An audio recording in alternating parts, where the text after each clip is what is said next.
Yeah, there's a parent listening to this, and that I'm pretty sure what you just said, because you've gone through the journey and your children are about to graduate high school, potentially go to college. There's a parent listening to this who's so discouraged because they're struggling to help their child, and they're struggling as a parent, to help them maybe cope with their new home environment or to really help them process with the trauma that they might have experienced. What words of encouragement can you share with a parent who's listening? Well, a couple of things. First, I guess what I want to first say is you got to take the pressure off of you as the parent. I use the line that you can't fix your child. So don't take that as your own personal responsibility to fix your child. You can create an environment where they can heal. And that's what we can do as parents. Just create an environment and make decisions of what they can and can't get involved in. Welcome to Her Desired Haven podcast, a community where we come together to discuss all things Jesus, family life, and faith. I am your host, LaShondra. Thank you so much for joining me today. We have another incredible guest. Our guest is extremely passionate about helping parents navigate childhood trauma. After adopting 2 children, he and his wife explored the many ways to help their children thrive. They soon learned that everything they felt instinctually in parenting wasn't at all beneficial in helping their children who were healing from trauma. This led him to develop a new approach to parenting. He believes that every child can live a life of purpose and significance as intended by God. And today he will share his knowledge, tips, and experiences with adoption and in parenthood. Please welcome author of the book, Where Do We Go From Here, Scotty Aemis. Hi, Scotty. Thank you for joining us today. Thank you for having us, LaShondra. Thank you. It's great to be with you. So you and your wife are adoptive parents, and Yes. You adopted your 2-year-old daughter and your 3-year-old son from Russia back in 2010, right? Or I'm sorry, 2010, right? Yes. Okay. And so what was the reality of adoption, and what did you believe adoption was going to be like versus like the actual reality of what happened? So, and it's funny, we when we made this decision, we made a decision kind of thinking it was like a part of our faith journey. And we thought by going over and going through the process, and it was not an easy process either, by the traveling and the horrible weather and the conditions they were in and the kids were in and all that kind of stuff. But we thought, now that we're doing this and their family was going to be united, everything was going to be honky-dory and sweet and wonderful. and everybody would be so appreciative, and it would be just sweet and wonderful the rest of our lives. And boy, were we wrong. Because when you get right down to it, no one tells you, no one trains parents. And by the way, it's not just adoption. It can be any kind of trauma. It's basically a physical. I counsel our parents, people we talk to, that understand that trauma is a brain injury. It's not just a condition. It's just not something that you just get and then get rid of. It's an actual condition which changes the makeup of the brain, and that the kids, because they have lost that or had that relationship of their caregiver broken, they're no longer trusting, right? So everything is fear or flight. Everybody here knows the fear or flight mode, right? But for kids, they don't know they're in a fear or flight mode. They just know that they can't trust anybody, and so everything gets all the interpretations from the brain gets related down to the amygdala, which means it's all emotion, and it's all, can I trust this person or do I not trust this person? I only trust me. What are they doing? They're acting like they love me, but they're just going to get rid of me sooner or later anyway. They're going to hurt me, or they're going to abuse me, or they're not going to treat me nicely. So all that drives their behavior, and what happens is you just think that, because we're loving parents, that'll all go away. But it doesn't unless you have a strategy, unless you have a program, unless you can implement it. And I wish I could tell everybody that we figured that out quickly, but it took us 6 years of torture. Wow. 6 years of pain and agony, because everything we did was wrong. It was just amazing, because society tells us that when your kids act up, all of a sudden you have to be more of an authoritarian. You have to have more discipline. You have to give more consequences.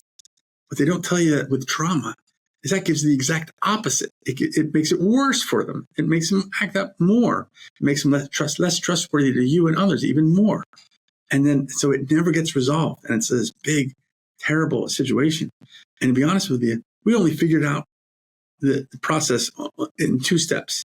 First step, we were actually in court. The child services in our area, I'm sure everybody around the country has some version of the Child Services Group, but whatever they're called there locally. I mean, they're basically we were on basically first name basis. They'd be calling up because, there's so many mandated reporters out there anymore. We were getting reported. They were calling me up, say, Scott, we got another one, type of thing. So, I mean, we were just used to it. But at one point we were in court and the judge turned to us and said, we're very close to having your children taken away from you. And that's a pretty devastating feeling. And, I knew something that had changed then and there because it just kept getting worse. It just didn't resolve itself. And amazingly, within like a day and a half from that moment, I happened to run into pastor's wife, who was an adopted parent and had gone through much of the same process. And she said, well, had you ever heard of trauma? I said, no, what's trauma? Here I am 6 years into it, and I didn't even know what we were dealing with. I said, this is classic trauma. And so immediately I stopped everything we were doing, tore into books and videos and podcasts and everything we could to understand what we were doing, and realized after doing all that research that we've been doing everything wrong. In fact, upside down wrong. I mean, because as we landed on a neuroscientist, a gentleman named Bruce Perry. Recently, a couple of years ago, wrote a book with Oprah, of all people. But he's a renowned neuroscientist specifically for child trauma. And his one of his famous lines is that relationships are the healing agent for child trauma, meaning all healing is going to come from relationships first. And what that means it is, especially, and this is where a lot of it ties into Jesus and the scriptures. A lot of it turns into how do you use the relationship? Is it a connection or is it a power relationship? And so much of our society is taught to exist in power. I'm the adult, so you'll do what I tell you to do. I'm the teacher, you'll do what I tell you to do. Everything is through power, through leverage, through demand. And a child who's had that relationship broken, they can't trust them, can't deal with that. And so once we learned that relationships first, then everything began to shift. And that's where I began to develop the strategy and the ideas and shared it with parents as much as possible and wrote a book and the whole bit. So I don't mean to go on and on, but you're that was fine. the start of it.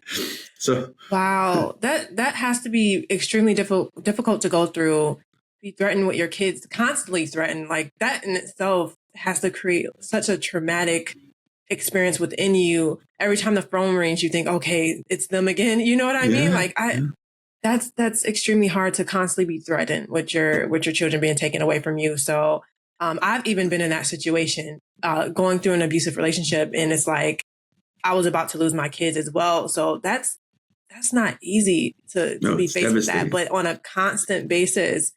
Wow, I can imagine. And what I want to share with parents is that it can change. There is hope. That's really the message that we're giving. And for those of us who are faithful and believe in Jesus, the hope really comes from Him, because He teaches us how to relate to others and how to connect with others. And there's a lot of stories in the Bible about how He treats little children, but a lot of that is about power, right? He's showing the Pharisees that it's not about the rule of law, but it's about the relationship. And if we can borrow that and understand that goes for our kids as well, and that there's a huge difference between authority and authoritarianism, right? Authoritarianism is all power, all leverage, all these are the rules you will obey.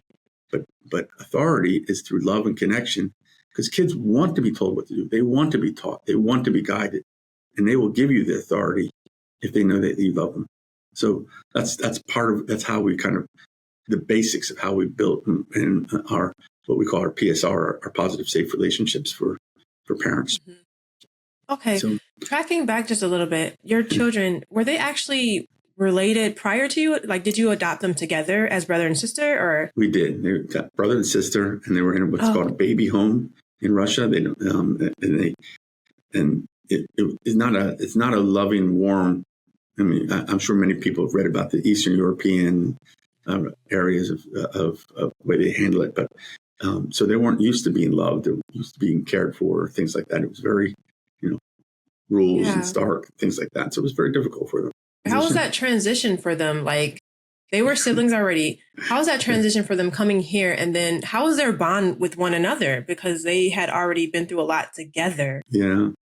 So, I mean, on one end, they're still brother and sister, which means they like to torture each other. That's unfortunate. Yeah. No matter how many times I tell them, "Oh, your brother, you're going to be together for the rest of your lives," they can't help it. But they have always been connected. They've always shared and cared for each other.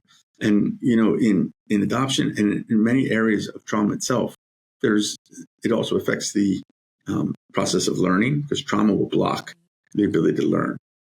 You need speech therapy, OT, PT, you name it. They were all well behind in terms of their peers. And because they couldn't speak very well, they couldn't speak at all, the English. I mean, it was hard to make connections with peers. So all that was very difficult, which meant a lot of it was internal, was in the household while we taught them and trying to get them up to speed. Our son had more difficulty than our daughter. He was a little older, and he was a little frustrated that he couldn't communicate and couldn't deal with it. But in their environment, they didn't have the things that we have, here in the West. They didn't have nice big playgrounds and areas to play. They were pretty much in an building just about all day. So they related, but it was a complete difference here. And I still wonder. They couldn't communicate very well at that point.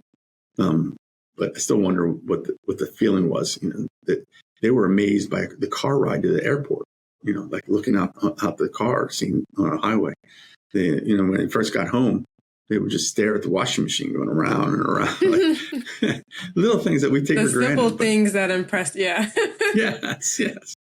But and then what we really did, we really worked our system, and I certainly recommend that parents listen and work the system to get as many services as possible, because they're going to need them.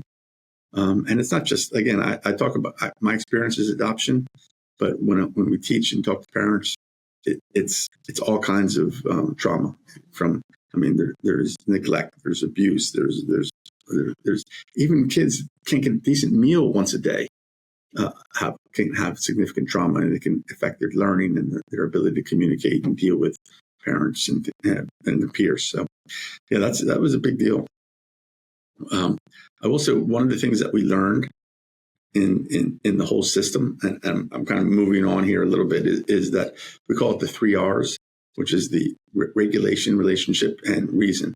Which means kids, because all inputs go right to the amygdala, which means everything's going to be emotional. They get dysregulated very quickly. They act up. They yell. They cry. They get upset. They can't sit still. And our first instinct is to either yell at them, tell them what they're doing wrong, or give them a consequence. All of them wrong. All of them wrong. So what we've learned that you need a specific process of regulation, meaning you got to calm them down.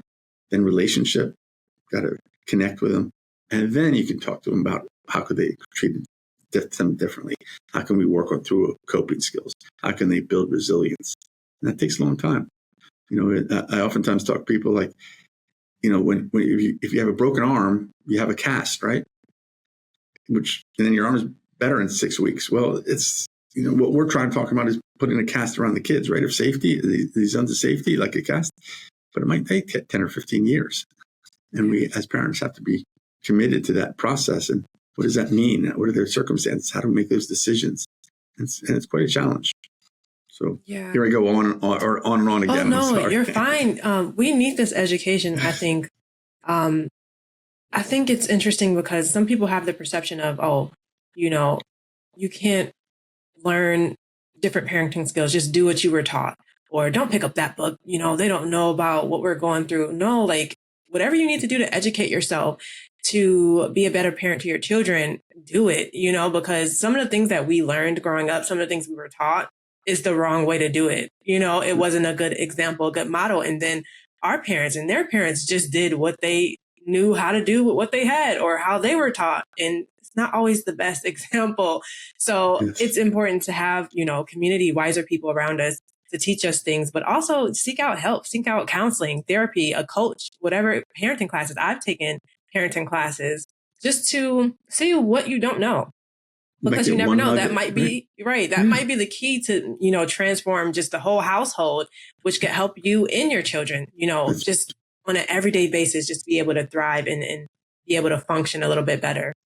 one example that we learned was a simple phrase: consequences don't work. And you say to yourself, well, of course they work. That's how our society. But with kids with trauma, they don't work because they don't trust you enough to know whether the consequence is good for them or bad for them, or why should they do it and why shouldn't they do it. And so you have to learn that too often we're taught from behavior modification and from the kids that are the therapists who've been taught how to deal with kids on the spectrum, right? All wonderful theories, but none of it works for kids with trauma. And so we tend to also listen to therapists or people that we haven't researched, that we haven't talked about in terms of trauma, and follow the rule, and then we wonder why it doesn't work. Well, I mean, it's like, I have a broken leg. Why are you giving me a cast on the arm? Right? It's the wrong thing to do. So that's another thing that we oftentimes tell our parents, that understand what does that mean in a broader sense, that consequences don't work. Well, it means that everything's relationship, and the hard part is that what I call the hidden traps of re-traumatization. Our kids are constantly getting re-traumatized, and especially the younger ones. They get on the bus. It's like the wild west there, right? The kids aren't standing up; they're in the back. They're yelling. They're singing. There's very little adult supervision. They get off the bus. They probably either have to sit in an auditorium or in the wall or in the hallway while they're waiting to get into the classroom. Again, not much supervision. You get in the class, 20, 25, 30 kids, all up and down. They can't sit still. They have ADHD. The teacher starts yelling at them. The other kids are making fun of them or ignoring them. That's more trauma, more re-traumatization. They go to lunch. It's 100, 200 kids sitting in a lunchroom yelling, going back and forth. Even if they have assigned seats, he can't sit still. Then they go to the playground. Very few parents or adults out there supervising, running around, not connecting, not developing. So by the time they get home from school, and repeat all that on the way back from school, they're completely re-traumatized. And then we as parents are sitting around saying, well, why is my kid acting up? Why are they up? Why are they throwing a fit when they get home? Why are they upset? Why are they screaming? Well, I wonder, because they've been re-traumatized all day long, and they're not going to heal in that situation. So how do we as parents make that change? How do we put that cast around them, or that zone of safety around their lives? And that's I was going to say, with the re-traumatization, how can parents protect their children from, whether it's at church, home, or school, because it can happen at any of those places? How can we protect our children from being re-traumatized? And to some extent, it's always a line of how can you do it as little as possible, because there will always be situations. But as I oftentimes talk, like for my kids, early on they couldn't handle public school. My daughter was able to go earlier than my son, but we ended up taking him, homeschooling him for a year or two, and then admitted him to a school that I'm part of now called Lakeside, which is a specific school for helping kids with trauma. And boy, was that like night and day. It was like all of a sudden, it's smaller classrooms. They talk to kids by name. They have, when the kids are acting up, they don't get in trouble, but they go to what's called a resolve room, where they can communicate and talk about what they're upset about and calm down. When they calm down and develop a relationship with the person there, they go back to the classroom. They don't have to have homework. There's only 8 kids in a class, or 9 kids, give or take. Everybody's on their own program. There's no competing with other kids and worrying about what other kids are doing. And because you're able to create an environment of safety for them there, and then you try to do the same thing at home. We made the decision that with our kids is that because re-traumatization was the key thing we were trying to block, that everything we had to do from there on had that in its concept. So in other words, we didn't go to a lot of family events because it's crazy time with yelling back and forth and arguing and watching football and all this kind of stuff, right? And food all over the place and gifts and it's too much for the kids to handle. What are we going to do? But the first step we talk about is that If there's two caregivers in the house, they have to be on the same path, on the same agreement about how to move forward. Because as soon as there's some difference, the kids are kids, right? They're going to triangulate. If they can triangulate, and a kid with trauma is going to triangulate to get what he wants, he's never going to get out of that amygdala area. He's never going to get up to the prefrontal cortex. And that's the beauty of the brain. It can reconfigure itself too. And if we create these zone of safeties, this calmness, this area, they will eventually heal. And that when they interpret activities and practice over time with calmness and coping skills, all of a sudden those signals will go to the prefrontal cortex and not to the amygdala. And that's when you know that they're beginning to grow and get better and better and better. And by the way, my kids today are both in public school and both finishing up 12th grade and both talking about going to college. I never thought that was going to happen. Wow. Just amazing power of when it happens and between our faith and the system that we put into place, it can make a difference. Yeah, there's a parent listening to this, and that I'm pretty sure what you just said, because you've gone through the journey. Yeah. And your children are about to graduate high school, potentially go to college. There's a parent listening to this who's so discouraged because they're struggling to help their child, and they're struggling as a parent, to help them maybe cope with their new home environment or to really help them process with the trauma that they might have experienced. What words of encouragement can you share with a parent who's listening? Well, a couple of things. First, I guess what I want to first say is you got to take your pressure off you as the parent. Well, I use the line that you can't fix your child. So don't take that as your own personal responsibility to fix your child. You can create an environment where they can heal. And that's what we can do as parents. Just create an environment and make decisions of what they can and can't get involved in. So maybe they're not going to play soccer with all the other kids. Or maybe you're going to pick a scout troop or a dance group or a church group that has a little bit more understanding, that you can have personal conversations with the leaders, understand what it is and know how to communicate and how to deal with it. So everything that you're involved in, and maybe there's a lot less activities. Maybe there's no videos and cell phones and TVs and the whole thing in the house. The electronics are just another stimulus for them. They don't need. All those things can help. I'd also like to make a point. This is what we use, and we get this also from our faith, is that the value of your love is not dependent on your child's response. So in other words, we are so intent on helping our kids, and we do so much sacrificing for our kids, and that when they yell at us or cry at us or throw something or don't do what they're supposed to do, it depresses us because we want that to be fulfilled from the child. But our job is to be fulfilled from above, right? We're doing it not for them, we're doing it for God. And then we're showing that love by giving it to helping those that are less needy. So we always say the value of your love is not dependent on your child's response. If you can figure those things out and be okay with that and just create that environment, you'd be surprised how the kids can grow. And because they're looking to have us yell back at them, right? Because if we yell back at them, that they're back into that mode, saying, "Oh yeah, I proved to everybody nobody loves me," and they don't get better. And we have to. That's the hardest thing. But if we can get over those two areas, can't fix your child, and that our love is already guaranteed from God, right? He's already adopted all of us. He's into His world, and none of us are worthy. So if we can do that, we can share the same thing with our kids too.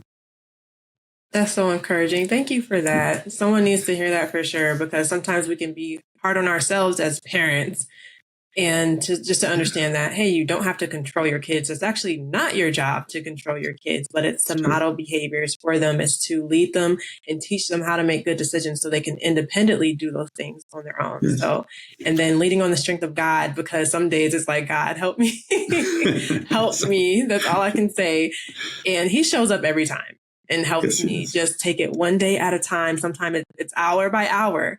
But He definitely shows up and gives me the strength to be a good steward over His children, because they belong to God, right?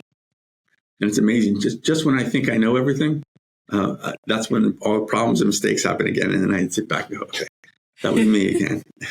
That was me getting in the way. So, Yep. wait a minute. At what point did you realize that the way that you were parenting wasn't working and that you needed more help and resources to be able to help your children thrive in everyday life? Like, when did the behaviors show up in them specifically? A lot of the behavior showed up pretty quickly, within probably a year or two. But we didn't know how to. We knew there was a problem, but we rested back on everything we were taught in past generations, right? Oftentimes they call it about generational trauma, and the way you handle things, it could just pass down from one generation to the next. And we didn't question that. We didn't say, are there other ways of handling this? We just assumed it was correct. If a child acts up, you give them a penalty, or you give them, some sort of consequence, or you send them to their room. And it was year after year of doing the wrong thing and following the wrong advice that only finally led to that court situation, and then that led to connecting with our friend who happened, as I mentioned, was pastor's wife, who had gone through all this and said, "Hey, there's another way." And only through that process. And sometimes that's why I do this, because I want to be that person who also says to a parent out there that, hey, there's another way. You think beyond. There's lots of ways doing it. And even for those people who maybe aren't as faithful, there's still the science behind it. The science and the faith are working in conjunction. And so we call it brain-based therapy. Our school is all based on helping the brain, but we're a Christian school, but it's a brain-based therapy in the science, so that they work hand in hand. And I think that's the information is out there. We just have to be willing to look for it and have somebody just show up and say, "Hey, there's another way. There's hope. Our kids can heal. Our kids can get better." And that's my message to the world. Yes. So as your children got older, school age, what was your journey like, kind of navigating the school system? What was that like for you? And Right. really advocating, I guess, for your children. So I'm assuming that a lot of parents who have a similar situation as ours, we all have IEPs. Some school districts are tough and force us to only have 504s or something like that. But the IEP, this is another process that parents have to learn, is that oftentimes an IEP is run by the school, run by the case manager who thinks they know what's best for your child. And they're telling us what they need and what they should do and how we should handle it. And too often we're just nodding, saying, "Well, they must be the experts. They must know what it's doing." And one of the things I found out is they're not. They don't know our children like we know our children, and they don't know trauma like we know, like we can learn about trauma. And they're going to implement things that don't work. And then they're going to come back and say, "Well, what's wrong with you, Mr. Parent?" and we're frustrated and angry and upset, and we don't know what's going on. And again, this comes back to one of the things we teach is that all these experts, all these counselors, all these therapists, I kind of look at them kind of like accountants and lawyers. They're great at what they do, but you have to define the problem for them. And if you don't define the problem, they're going to just react to what they know. Too often, that's going to be something to do with BAA or behavior management, and none of that works for our kids. We have to choose that. You're only going to see my kid if you understand trauma. You're going to only understand work with my child if you know how to develop a relationship. And through that relationship, you work on coping skills. Through the coping skills, you work on resiliency. And over that time, you work on handling difficult situations and through brain-based therapies. That's the way a parent has to work with it. And similar to a school, we have to teach them sometimes. And we have to sit down with them, and we have to spend some time and saying, "Hey, no, that's not right. That isn't how we do it with the parents." And one of the things I learned about the IEPs, and I'm not an expert in IEP, but I did learn this, that most of the laws that are set up for IEPs will support the parent, not the school. The school will never tell you that. But if we push it and we don't like what they're doing, we can take it to the next level. We don't have to sign that NORA. We don't have to go with the flow. We can say, no, we want to have a mediation. We want to take this to the next level. most states, the court systems will back us. And so so if we understand what our kids need, we just have to be insistent that that's what's going to happen. Pleasant, because the school is only going to work with you if we're pleasant. Right. But we have to be insistent that we know what we're doing and we know the direction for our kids. And I'm sure parents are so well educated today, as long as they know what the right system is, the right program for their kids. Sorry, I was going on and on again. Oh, no. I actually was going to go into that. So in your book, you said that the world's school systems are not equipped to handle trauma. And based on my own experience, I have to agree with you on that. So what do you believe needs to be done to change that? Like, how can schools better educate and equip administrators, teachers, and staff to really handle childhood trauma in an appropriate and effective manner? Great. That's a great question.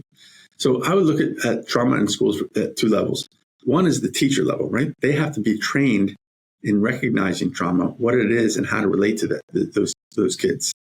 Again, teachers are just like the rest of us. We were all taught that they have to be the authority figure, and they have to tell everyone what to do and use consequences as their tool. And that's not necessarily the case anymore. That's really hard, but there are training systems. I mean, our school does that, and there's plenty of places all around the country that do that. And then beyond that, there's also training the administrators, training the healthcare advocates, training the therapists that are in the various Department of Health of each state. At every element, there needs to be an understanding and training of trauma, just like there was 20 or 30 years ago with kids on the spectrum, right? They've done a great job at getting to a certain level, but that's not a cure for all. And we need to do the same thing on the trauma side. The other thing that I think a lot of school administrators don't recognize is there's a lot of different forms of trauma. So they think, again, my kids come from the world of more neglect because of the adoption process, but other kids come from a horrible school situation, right? A home situation, excuse me. And COVID just even made it worse because now they're trapped inside of a house that they can't be with peers, they can't be with healthy people, and it's even more difficult. Kids that can't get a decent meal, kids that they can react negatively to something as simple as divorce, right? That in a family, one kid could be fine with it, the other kid could be devastated. Well, it doesn't matter. Every child is separate. Every child is individual, just because, and they have to be treated that way. And we have to understand all the different levels of trauma and all the different ways that to recognize it. It's going to still be the same solution. Everything's going to be through relationships. Through relationships, they can learn to trust again and care again and develop relationships again. So hopefully that was helpful. Yes, thank you for that. I really want to stress the importance of parents advocating for their kids. Like, we can't expect a school to tell us everything. We have to educate ourselves. We have to ask questions. We have to exercise the legal rights that our kids have to receive the best educational experience possible. And many parents don't have knowledge of 504s and IEPs and things like that. Was that something that really helped your kid? And how did you become knowledgeable of it? Did you do your own research? Did you ask questions? And in this case, we were lucky enough to connect. It happened because of a community of people at our church that just happened to be really experienced at it. And I didn't even know what these things were. And a lot of us parents don't at the beginning. That's why community is so important. That's why we as parents need to be able to be in contact with others who have been going through this journey, because everybody's happy and joyful to pass it on. We might all have our own individual experiences and case study with our kids, but we all need to know these things. What is it in the IEP that they need? How do we develop it? Who's in charge of it? How do we learn about it? And there's websites out there, and there's groups if it's specifically IEP or 504 that they want to get involved in. There's schools in some districts who are going to refuse to give you an IEP. Well, what do you do about it? Do you just accept it, or do you fight? That's and two school districts right next to each other. One could be wonderful for our kids, and the next one could be tough and not helpful at all. How do you respond to it? How do you deal with it? And we're all exhausted because we're all working and we're all, all day long. And the last thing we want to do is come up and have a conversation with somebody else who has conflict. And we just figure, we'll deal with it. But you can't. You got to give this number one priority because this is their lives, right? And we take on that responsibility. So it's hard. You said that Lakeside is like a therapeutic school, but it's also Christian, right? Yes. Wow, we need more schools like that, first of all, because that combines the two. That's so needed. I know, like, within the school districts, parents have to really fight, and they don't even know. Like, they feel like default to the school that's down the block from my house. It's the closest. There's no other option, but there are options, and it's not necessarily private school, but your school district potentially might be able to pay for your child to be placed out of district to go to a therapeutic day school to where they can get the services they need, the accommodations they need, and they can be successful in school. They will pay for transportation. It's required if, they have, at least in my state, I'm in Illinois, if they have an IEP, transportation comes automatically. So if the school is an hour away, hey, the district has to pick up the cost to pay for that. So parents don't know that, hey, there are options. You don't have to default to the school in your town down the street. If that, they don't know. And it is because they do try to place kids in the least restrictive environments. But for me personally, I'm like, no, there has to be another option. I refuse to place them and allow them to be re-traumatized because I had to yank my son out of school, homeschool him, and try to find a better option. So sometimes it's just like educating yourself, figuring out what schools and options are, looking up therapeutic day schools or therapy schools and stuff like that in your area, and working with the school district, really bypassing the individual school, going to the district office and getting information and letting them know what your needs are, putting it in writing and letting them know, hey, this is what my child needs. I want them evaluated. Like, you have the power and the authority to do those things as their parent. And we need to exercise that. You know what I mean? That's great advice. And that's exactly it. I know at Lakeside, 90%, 95% of the kids are sent from their school districts. Yeah. So it's all connected, and it's a service because these are kids that can't really thrive at the school. And we have to jump in there as parents to say, hey, this isn't the right environment for my child. And sometimes you have to fight for it. Yeah, you do. So it's because they're not going to give away, the money flows from the state with the child into their school. They're just not going to give it away. Yeah. That's just the reality. So we just got to fight for it and make it happen if that's what our kids need. So it's a system of helping parents, and that's what we're here to. In this case, it's for child trauma, but I'm sure it's the same idea for whatever your children and parents out there, children going through. And I encourage Chandra, you nailed it, exactly the right process. Do you have a verse that you want to share that would really encourage parents right now? Or maybe it's a verse that helped you in your darkest, hardest time as a parent, that kept you encouraged. Yes. What was the verse? Thank you.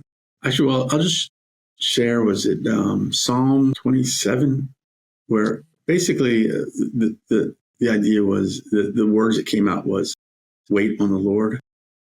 That we have this tendency to really push, really want what we want and demand what we want. And sometimes we have to let it back and let the words come to us. I think that's important. I think in Philippians, Paul talks about connecting with like-minded people. So we get ourselves around other people, in this case, Christians who are looking to grow and looking to develop, so we can share ideas with each other and care for each other and grow with each other. I think that was important. I forget the scripture type where God made it clear that God has adopted us all into his kingdom. Yeah. And so we're all adopted. Yeah. We're all loved. and we all fail. And we all come up short every single day, every single moment, but he doesn't care. And so too often we want to judge others, right? Like in James, James 4, he talks about judgment, and that we have to be careful about judging others so much, because God isn't asking us to do that. He's got that covered. Yeah. He asks us to love others like he loves us. And if we can't ever earn it for him, how can we demand others to earn it for us, right? And so I'm constantly humbled by some part of that scripture that says, care for others and love others first. Good. Thank you for that encouragement. My pleasure. It's wonderful to be with you, and it's wonderful to know that. I mean, you know so much about the subject and care so much, and we can just get the word out to so many people that there is a way forward and there's hope. That's what we're really promoting here. Hope, yes, but it doesn't happen automatically. Hope, and you got to work for it. Yeah, faith and works, right? Yes, absolutely. Thank you. So, can you please share a little bit more about your new parenting method? You said it was called PSR, right? Right. Quickly, what does PSR stand for? And can you summarize it really quick for us? So PSR is the positive, safe relationships. In other words, our kids with trauma, as it turns out, what the truth is that they connect and they relate much better to adults than they do their peers.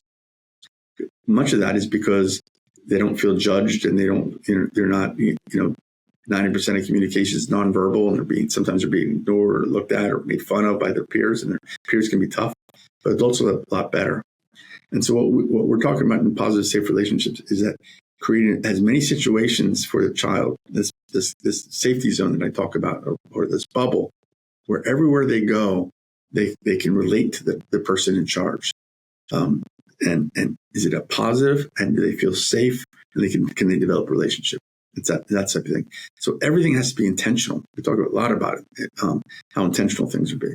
Too often we don't even think about signing our kids up for go play soccer, right? But we don't know what that relationship is going to be with the other kids and the coach. But we don't think about it. But with our kids, we have to think about it, and we have to take time to talk to that coach. Maybe it's not the right situation. Our journey, we found out that it wasn't the right situation for a particular church that we were in. They were a wonderful church, but it wasn't the right positive, safe relationship for our kids because they didn't understand trauma. We ended up going to a church where the pastor and his wife did, because they experienced it through their own life journey and through adoption. And through that, and so we made that choice. My son loves Boy Scouts, loves camping, but his first group that he went with was like a wild, wild west. They were just going crazy and yelling and fun and this, and it just wasn't the right situation. I had to pull him out, bring him to another troop where the leader happened to be Christian and was calm, had a smaller group, and I could relate to him and explain to him and teach him some of these principles. And so he didn't react negatively. And so he was looking forward to that event. And so everything had to be, every situation that we put our kids in, we have to think ahead of time. Is this going to be a positive, safe relationship for our child? And, that's really the crux of it. It's built around, again, I mentioned Bruce Perry and his neuroscience around the brain-based therapy, and that if the more positive, safe situations they can be in, the more the brain will reconfigure itself. So when it interprets communication coming into it, it'll go to the prefrontal cortex as opposed to the amygdala. The amygdala being the reptilian brain, people recognize it as the emotional brain. The prefrontal cortex being the thinking, the development, the processing of information. And so it's simple to talk about. It's really hard to do. So, yes. Yeah. So found that out the hard way. Yes, I can tell you the number of times that birthdays did not go well, celebrations did not go well, because sometimes we didn't think about it.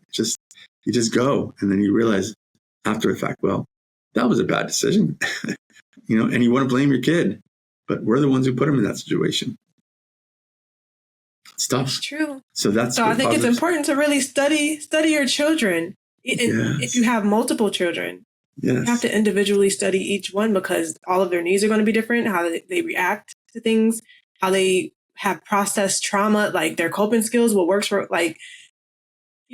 every single child is an individual. So it's hard for us as parents because we have to study each individual one to make sure that we understand them and what their needs are. I had one that loved Lego, but never cleaned it up. So I always was stepping on it the next morning. That's the worst pain in the world. Yes. Another one that loved rain balloons. Another one that, loved, they're all into different things. Those are all different coping skills they love to do because they can focus and concentrate. Now, they all love videos and they all love to be on phones, but that's not healthy for them because now they're no longer connected to the world. They're connected to this blogosphere, right? This sphere that we don't want that either. We need them to be alive and relating to humans. That's the other part of it. We can't just have them sitting in a couch watching TV while we make dinner. They gotta come and join us. They gotta come and be involved. They don't go to the room and do their homework. They sit on the dining room table and do their homework and talk. All those things is about relationships. That's good. Yeah, that's good. I think it's hard too for parents like these days to really, even the parents, right, to be disciplined and say, hey, I'm not going to give them a screen. Yes. Instead, let's spend time together as a family. Let's cook together. Let's do it's work. And sometimes I feel like, and I'm guilty of this too. I'm not judging anyone, I have to really tell myself, hey, like screen time is like 2 hours. And after that, like it's over. We need to get out, live life, talk to people, socialize, because I found that it does more harm than good. Even though it seems like, oh, this is convenient. Oh, I get a little quiet time. Like we're actually harming our kids and don't even realize it. Like this is not helping them at all. So true. And television is the same way. And, we just need to have them engaged with people as much as possible. And probably helps us too, right? That's probably a good thing for all of us to remember. So, and the good thing is our kids will heal. We just have to give them a chance. We have to set that environment for them and they will heal. So they will. Before we wrap up here, there is a parent that might be listening to this and they resonate so much with everything that you've been saying about childhood trauma and the behaviors that come along with it. What are some of the first steps that they can take to really start becoming an advocate for their child and seek out help? Sure. Well, obviously they can go to an Amazon or some other place and start typing in childhood trauma, and see what books are out there. There's some great ones that are very helpful. As I said, Bruce Perry has The Boy Who Thought He Was a Dog. There's another one that Body Keeps the Score. There's all kinds of, there's my book for those kids who have, who come from trauma. Where do we go from here? Which I'm not an author and I'm not here to sell books. I'm just here to help as much as possible. But I wrote it, put it up on Amazon, and ended up being number 1 in 8 different categories. Oh, wow. So so that's you are an author.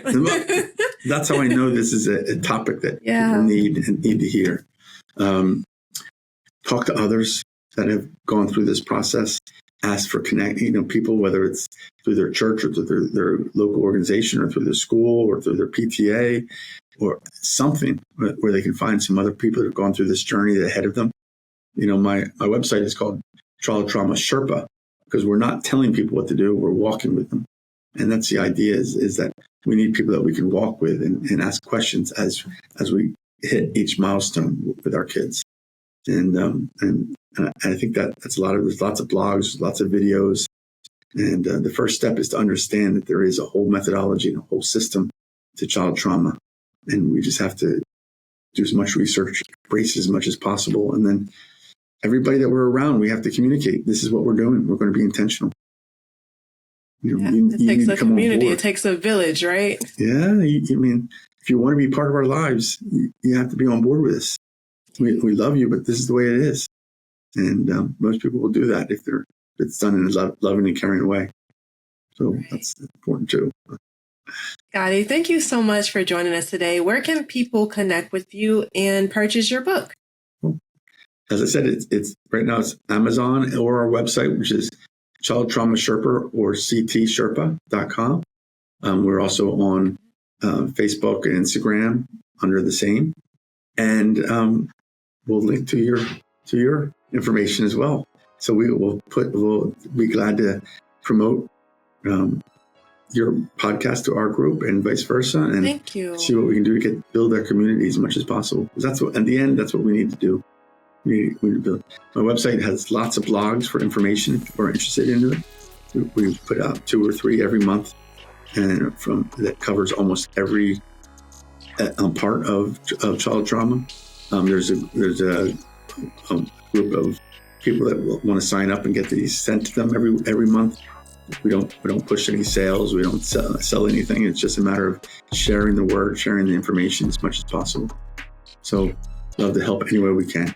And we even have a therapist that's available for through our site for a free first visit as well. If there's any interest. Wow. So is it like virtual? Yes. Okay. And she's very involved in this too. So she can help point people in the right direction.